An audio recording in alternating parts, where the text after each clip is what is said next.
tên chồng mà. Hãy làm tên chồng à.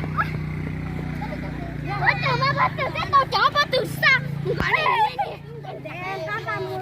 Bé còn bắt từ lên tới cái làm nó. Bắt từ hả? Nói từ có bắt trơn. Có bắt trơn. Mà nó cho bé nữa mà.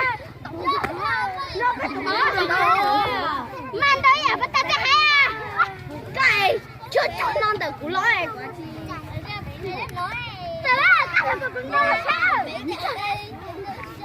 Đưa từ tên đó nè, hay đưa từ tên đó. Phát từ tên đó, phát từ tên đó hay à? Đó. Nó khởi từ phát từ à? Đó hả? Nè, tôi từ lâu rồi tao lấy rồi. Là tiền đi hay sắp lờ. Từ nè. Dạ. Ủa, mà từ đi hay mà từ chứ? Con rằng đi. Đi giá mà thế. Thì xí xí nhưng cũng con chơi cũng con đảo ơi mà bé phát từ lên đó hả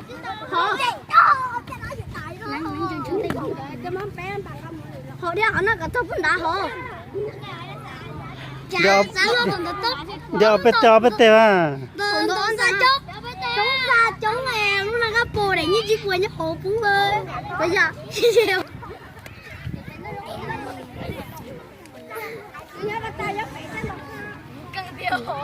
khoai chơi cái hổ bông nè đây là anh đang đòi cái hổ anh không rút tròn nhá chúng nó sẽ tụi nó nhá từ ai nhá mình có mà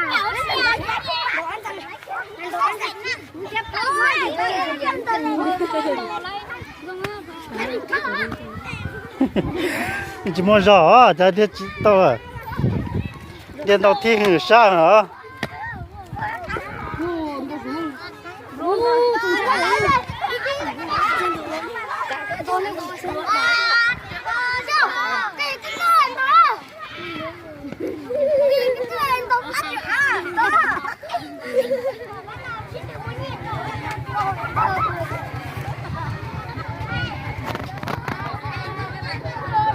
yeah.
Kalau terlihat apa jadian?